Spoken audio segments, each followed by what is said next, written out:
ਇਸ ਕੌਮ ਨੂੰ ਟਿਓਟੇ ਦੀ ਫਰੰਟ ਸੀਟ ਨਾ ਮਿਲੇ ਸਿਰ ਖੋਲ ਛੱਡਦੇ ਨੇ। ਕੁੱਕੜਾਂ ਦੀ ਲੜਾਈ ਤੇ 8-8 ਬੰਦੇ ਮਾਰ ਛੱਡਦੇ ਨੇ। ਇਹਨਾਂ ਨੂੰ ਸਾਲਾਂ ਨੂੰ ਤੇ ਤਰੀ ਨਾ ਪਾ ਕੇ ਦਈਏ, ਉਹੀ ਚਮਚੇ ਨਾਲ ਹੋਟਲ ਵਾਲੇ ਨੂੰ ਪਿੰਜ ਛੱਡਦੇ ਨੇ।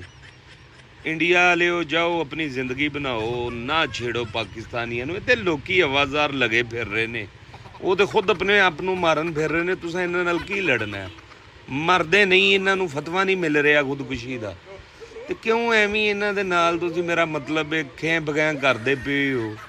ਇਹ ਤੇ ਚੜ੍ਹਦੇ ਬੱਸ ਉੱਤੇ ਕੋਈ ਧੱਕਾ ਵੱਜ ਜਾਏ, ਦਿਲ ਕਰੇ 6 ਬੰਦੇ ਭੜਕ ਗਏ। ਆਰਾਮ ਨਾਲ ਆਪਣੀ ਲਾਈਫ ਗੁਜ਼ਾਰੋ, ਗਊ ਮੂਤਰ ਪੀਓ, ਮੌਜਾਂ ਮਾਰੋ, ਤੁਹਾਨੂੰ ਕਾਹਦੀ ਤਕਲੀਫ ਹੈ? ਨਾ ਇਸ ਕੌਮ ਨੂੰ ਛੇੜੋ। ਇਹ ਤੁਹਾਡੇ ਘਰ ਵੜ ਗਈ, ਨਿਕਲਣਾ ਬਹੁਤ ਮੁਸ਼ਕਲ ਹੋਏਗਾ।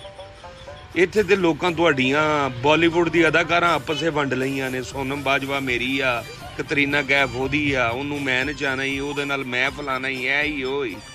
ਛੱਡ ਦਿਓ, ਪਾਣੀ ਬੰਦ ਕਰਨਾ ਜੇ ਖੋਲ੍ਹਣਾ ਜੇ ਕੋਈ ਗੱਲ ਨਹੀਂ, ਲੇਕਿਨ ਤੁਸੀਂ ਕਿਸੇ ਜੋਗੇ ਵੀ ਨਹੀਂ ਹੈ।